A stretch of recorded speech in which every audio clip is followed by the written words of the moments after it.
Dinosaur का नाम सुनते ही दिमाग में पहला नाम जुरासिक पार्क का आता है और मुझे लगता है आपने अपने पूरे जीवन में एक बार तो डायनासोर की फिल्म देखी ही होगी। इसलिए आज मैं आपकी यादें ताजा करने के लिए लेकर आ गया हूँ जुरासिक वर्ल्ड रीबर्थ, जो कि इसी साल रिलीज हुई है। तो अगर आपने अभी तक ये फिल्म नहीं देखी है तो ईयरफोन लगाकर आराम से बैठ जाओ और कहानी का मजा लो।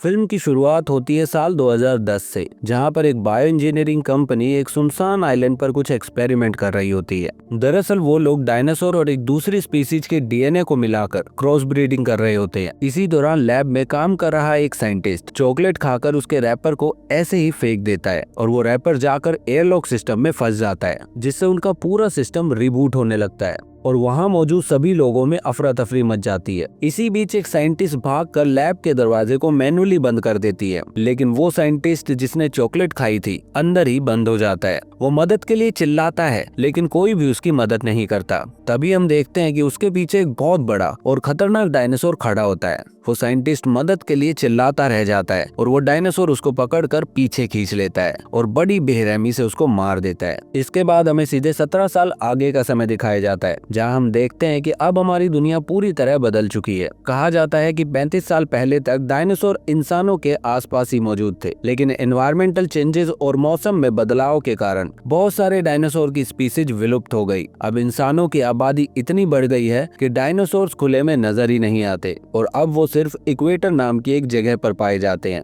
जो पूरी तरह उनके रहने लायक है, लेकिन इंसानों के लिए वहां तक पहुंचना काफी मुश्किल होता है। वहीं हम मार्टिन को देखते हैं, जो कि न्यूयॉर्क सिटी में रहता है और अभी वो कई घंटों से ट्रैफिक जाम में फंसा होता है, क्योंकि एक डायनासोर, जिसको अपासोर कहते हैं, रोड के बीच में फंसा होता है, जिसके कारण पूरा रोड ब्लॉक होता है। मार्टिन के साथ बैठी जोरा इस बीच एक इम्पोर्टेंट टॉपिक पर बात करती है। उनकी बातों से पता चलता है कि मार्टिन एक फार्मास्यूटिकल कंपनी में काम करता है, जहां दिल की बीमारी की एक खास दवा बनाने के लिए डायनासोर के खून की जरूरत है और वो इसी काम के लिए जोरा की मदद मांगता है। वो पहले तो इस काम के लिए मना कर देती है, लेकिन मार्टिन इस काम के लिए उसको $10 मिलियन ऑफर करता है, जिसे सुनकर वो ये रिस्क लेने के लिए तैयार हो जाती है। इसके बाद वो दोनों म्यूजियम जाते हैं, जहाँ उनकी मुलाकात डॉक्टर हेनरी से होती है। डॉक्टर हेनरी वही आदमी है जिसने पहली बार कहा था कि डायनासोर का खून मेडिकल रिसर्च के लिए काफी यूजफुल हो सकता है। अब मार्टिन चाहता है कि हेनरी भी उनके साथ इस मिशन पर चले, लेकिन हेनरी उन्हें बताता है कि ये काम आसान नहीं होगा। उन्हें सबसे बड़े डायनासोर का खून लाना होगा, क्योंकि उसी में मिलेगा सबसे बड़ा हार्ट टिश्यू। इसीलिए वो 3 टारगेट चुनता है: जमीन का टाइटेनोसोरस, पानी का मोसासुर और आसमान का कैटलकॉटलिस।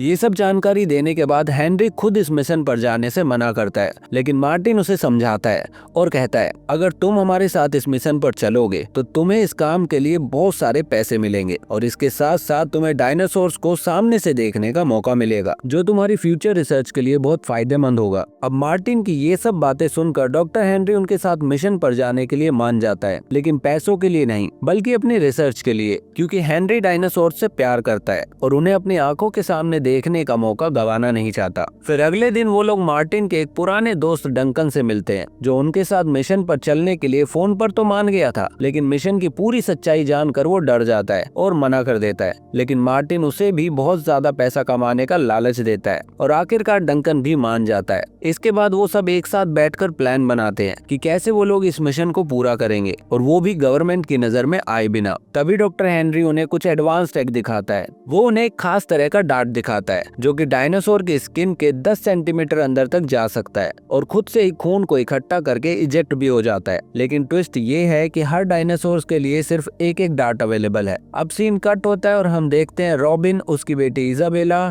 टेरेसा और टेरेसा के बॉयफ्रेंड को। ये सब लोग समंदर के पार एक शॉर्ट ट्रिप पर निकले थे और रास्ते में उन्हें एक अजीब समुद्री क्रिएचर दिखाई देता है। पहले तो वो सोचते हैं कि शायद ये एक डॉल्फिन है, लेकिन तभी वो क्रिएचर उनकी बोट से टकराता है, जिसके बाद रॉबिन एक रस्सी की मदद से नीचे उतरकर चेक करता है कि उनकी बोट ठीक है या नहीं। इसी बीच वही क्रिएचर फिर से उनकी बोट पर टक्कर मारता है और सब देखते हैं कि वो क्रिएचर एक मोसासुर होता है। उनकी बोट ऑलमोस्ट पलट ही जाती है और घबराहट में सब लोग पानी में कूद जाते हैं, लेकिन टेरेसा का बॉयफ्रेंड बोट में ही फंसा रह जाता है। रॉबिन चिल्लाता है, इमरजेंसी बॉक्स यूज करो। और वो लड़का किसी तरह बॉक्स निकालकर खुद को बचा लेता है, लेकिन तभी वो देखता है कि मोसासुर फिर से उनकी तरफ आ रहा होता है। वो जल्दी से अपनी जान बचाने के लिए तैरता है और काफी मुश्किलों के बाद आखिरकार बोट पर चढ़ जाता है। इसके बाद सभी की जान बच जाती है और मोसासुर भी वहाँ से चला जाता है। फिर अगली सुबह मार्टिन के साथ आए सभी लोग उठ जाते हैं और तभी उन्हें उस परिवार के बारे में पता चलता है जिन पर कल मोसासुर ने अटैक किया था। दरअसल रॉबिन ने अपनी बोट से मदद के लिए सिग्नल भेजे होते हैं और अपनी लोकेशन भी, ताकि आसपास कोई मौजूद हो तो उनकी मदद करने के लिए आ जाए। अब डंकन और जोरा उनकी मदद करने के लिए जाने की बात करते हैं, लेकिन मार्टिन उन्हें वहां जाने से मना करता है क्योंकि उनकी लोकेशन 45 किलोमीटर दूर होती है और वो अपने मिशन पर फोकस करने को कहता है। लेकिन जोरा उस परिवार की मदद करने के लिए कहती है। डंकन भी जोरा की बात से सहमत होता है और दोनों उस परिवार को बचाने के लिए निकल जाते हैं। फिर थोड़ी देर बाद वो लोग उस परिवार तक पहुंच जाते हैं और उन्हें अपने शिप में लाकर उनकी जान बचा लेते हैं। वो परिवार सबको बताता है कि कल रात उनके ऊपर बहुत बड़े डायनासोर ने हमला किया था। उनकी बात सुनकर जोरा सोचती है कि आखिरकार उन डायनासोर ने हमला क्यों किया होगा।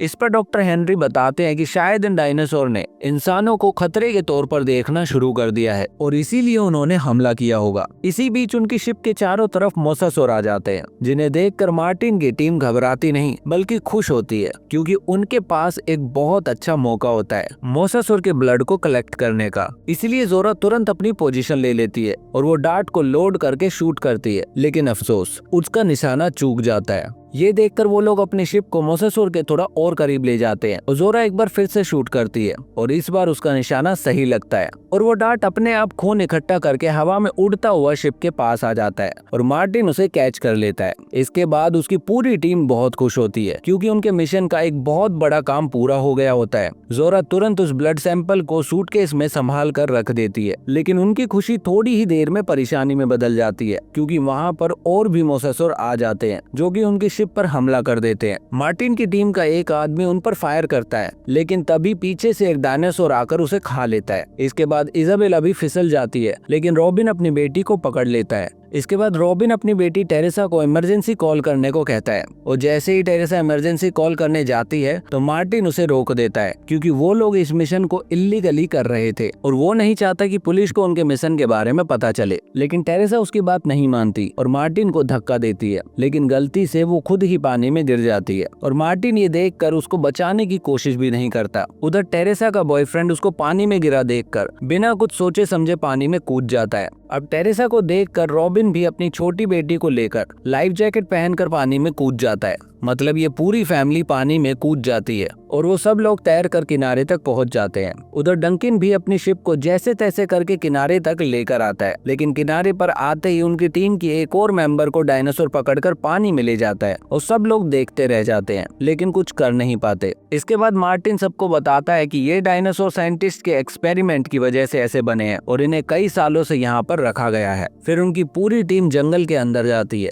जोरा उन्हें बताती है कि उसने एक हेलीकॉप्टर को स्टैंड बाय पर रखा हुआ है। अगर वो लोग 24 घंटे के अंदर वापस नहीं लौटते हैं तो सनसेट के बाद 2 मिनट के लिए वो हेलीकॉप्टर वहां आएगा। ये सुनकर सबको थोड़ी राहत मिलती है और वो लोग आगे बढ़ते हैं। वो लोग प्लान करते हैं कि अगले 24 घंटों के अंदर अंदर वो बाकी 2 डायनासोर के खून को लेकर आइलैंड की किसी ऊंची जगह पर पहुंच जाएंगे, जहां से जोरा की दूसरी टीम उन्हें हेलीकॉप्टर से आसानी से देख पाए। ये सब प्लान करने के बाद वो लोग आगे बढ़ते हैं। फिर बीच में मार्टिन टॉयलेट करने के लिए जाता है और वो देखता है कि उसके ऊपर खून टपक रहा होता है। फिर जब वो अपने ऊपर देखता है तो उसे दिखाई देता है क्रैश किया हुआ हेलीकॉप्टर। उसमें एक पायलट भी होता है जो कि मर चुका होता है, लेकिन मार्टिन को उसके पास एक गन दिखाई देती है, जिसे देखकर वो चुपके से उस गन को अपने पास रख लेता है। उधर टेरेसा का परिवार एक गुफा के रास्ते आगे बढ़ रहा होता है। तभी इजाबेला को एक छोटा सा डायनासोर दिखता है जो कि उसे बहुत क्यूट लगता है और वो उसको अपना पेट बनाने का सोचने लगती है। वो उसका नाम भी रखती है जो कि डोलो होता है, लेकिन जैसे ही टेरेसा उसे देखती है तो वो उसे भगाने की कोशिश करती है, लेकिन इजाबेला चुपके से उसे अपने बैग के अंदर रख लेती है। फिर उसी रात टेरेसा, इजाबेला और रॉबिन एक साथ सो रहे होते हैं और टेरेसा का बॉयफ्रेंड जिसका नाम जेवियर होता है वो पहरेदारी करता है। पहरेदारी करते हुए वो थोड़ा दूर चला जाता है जहाँ पर उसके पीछे कुछ वेलोसिराप्टर्स और म्यूटेटेड डायनासोर आ जाते हैं। उन्हें देखकर जेवियर बहुत घबरा जाता है, लेकिन वो अपनी जान बचाने के लिए शांत खड़ा हो जाता है। लेकिन तभी वहाँ पर हवा में उड़ने वाले कुछ डायनासोर्स आते हैं और उन छोटे डायनासोर्स को उठाकर ले जाते हैं। जेवियर इसी मौके का फायदा उठाता है और वापस लौट आता है।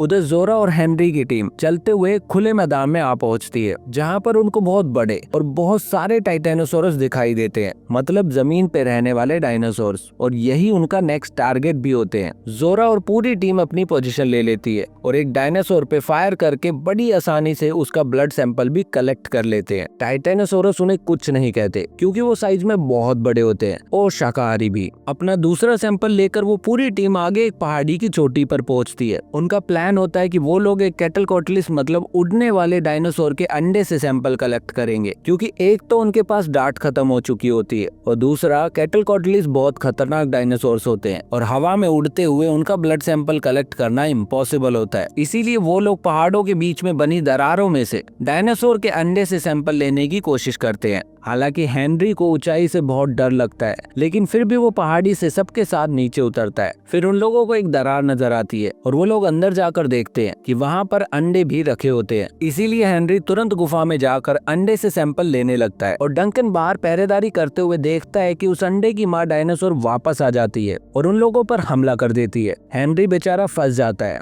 लेकिन तभी जोरा चिल्लाती है और डायनासोर का ध्यान अपनी ओर खींचती है। फिर जैसे तैसे खतरों से खेलते हुए वो लोग अपना आखिरी सैंपल भी कलेक्ट कर लेते हैं और उस पहाड़ी से नीचे आ जाते हैं। उधर टेरेसा के परिवार को एक बिल्डिंग नजर आती है और वो लोग तुरंत उसमें चले जाते हैं। वहीं जोरा और उसकी टीम निकलने की तैयारी करते हैं, लेकिन तभी जोरा को टेरेसा का परिवार याद आता है और वो डंकन के साथ उनको ढूंढने निकल जाती है। लेकिन हम देखते हैं कि वो लोग भी उसी बिल्डिंग में मौजूद होते हैं और सब लोग फिर से एक साथ मिल जाते हैं। टेरेसा मार्टिन को देखते ही सबको बताती है कि उसी ने टेरेसा को शिप से धक्का दिया था और ये सब सुनकर मार्टिन तुरंत गन निकाल लेता है। लेकिन इसी बीच म्यूटेटेड डायनासोर्स का सिग्नल आ जाता है और सब लोग इधर उधर भागकर छुप जाते हैं। इजाबेला अपने पेट डोलो को लेकर एक छोटे से फ्रिज में छुप जाती है। तभी रॉबिन नोटिस करता है कि पानी नीचे की तरफ जा रहा है और यही देखकर वो अपने परिवार को लेकर एक टनल में चला जाता है। दूसरी ओर हेनरी और डंकन एक लैब में घुसते हैं और उन्हें पता चलता है कि यहाँ सालों से डायनासोर पर एक्सपेरिमेंट हो रहे थे। उन्हें एक सीक्रेट बोट के बारे में भी पता चलता है जो कि टनल से होती हुई बाहर के रास्ते जाती है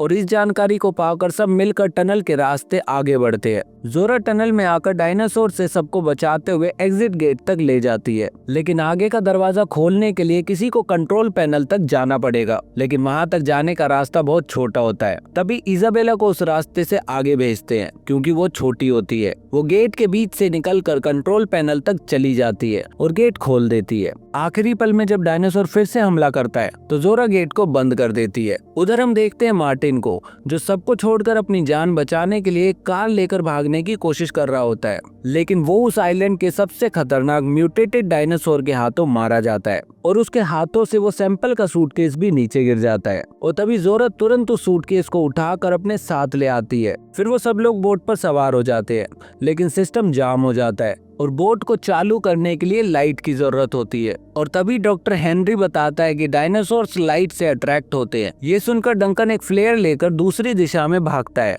ताकि उस बड़े से डायनासोर का ध्यान अपनी ओर खींच सके और बाकी लोग वहां से सेफली निकल जाए। और ऐसा ही होता है। लाइट आते ही रॉबिन इंजन चालू करता है और सबके साथ वहां से निकल जाता है, लेकिन अफसोस डंकन उनके साथ नहीं होता। सब लोग उदास होते हैं, लेकिन तभी वो देखते हैं कि डंकन उनसे पहले ही आगे पहुंच गया होता है, मतलब सबकी जान बच जाती है। फिर अगली सुबह रॉबिन देखता है इजाबेला अभी भी डोलो को पकड़े हुए है। इसके बाद हेनरी कहता है ये सैंपल पूरी दुनिया के लाखों लोगों की जिंदगी बदल सकता है। और इसी के साथ ये रोमांच और थ्रिल से भरी फिल्म यहीं पर खत्म हो जाती है।